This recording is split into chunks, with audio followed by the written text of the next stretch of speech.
Hey everybody, welcome back to my channel. Got a quick video here for you today. I've pulled out one of my old just books that I've just started doing some mixed media in. The paper is pretty heavy, so it can take some paint. So what I started doing is just gessoing the papers, and I am adding some fluid water, acrylic colors, acrylic paints, watered down, and just making a purple and pink sort of gradient sky. Not being too careful here. It was just a session where I just needed to unwind and get a little bit of color and just do a little bit of self-care. So there's the background there. I added a little bit of salt and allowed it to dry, and then create that beautiful kind of textured look that the salt gives it. I'm using gesso here once again, not too much, not too worried about a texture look, more just wanting to get like a peaky kind of white look with the mountains. And I'm using my spatula, and once again just making it look quite textured. I love spatula work, it always works really nicely. Coming in now with some really watered down purple, just adding it into the peaks and the crevices of the mountains to make them look quite, I guess, textured and very varied.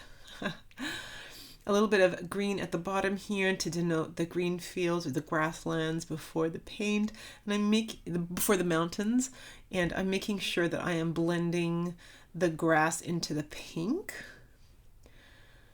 I'm now coming into the foreground here and creating pine trees. Now, at first it looks a little bit unlike pine trees, but I soon get the hang of it. I'm using a really fine brush here, and I'm making it so that the bottoms are more full and the tops are quite pointy. And as I get going here, I start getting into the rhythm, and I kind of love making pine trees at the moment. And I'm making it so that the big ones are closer, and then in a little while you'll see me start putting little faint ones in the background. I was just really into a purpley mood. Purple is that upper chakra kind of color where you're all reflective and in your head. So I realized that I used a lot of purple this time. So purple in the sky, and I decided to put just a little bit of yellow. That came in with some watercolor here, and added a little bit of alizarin crimson as well, just to make it look a little bit more interesting in the sky, like a little bit of a past sunset kind of feel.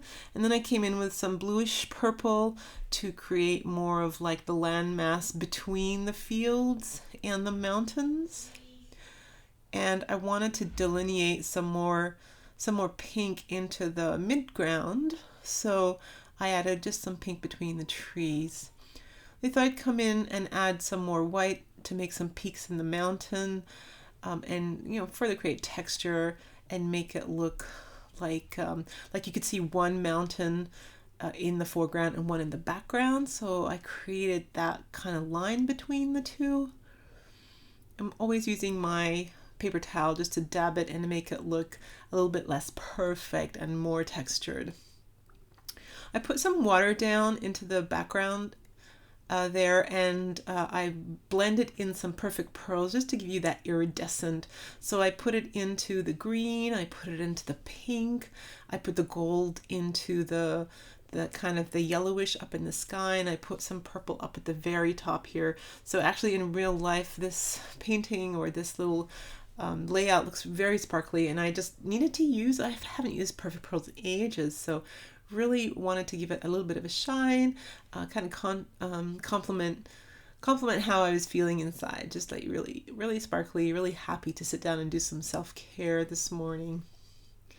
And finally I'm just grabbing some white pen, and I've magnificent mountains, and I thought, well, you are magnificent in all your glory. So I thought that was a beautiful self-care statement.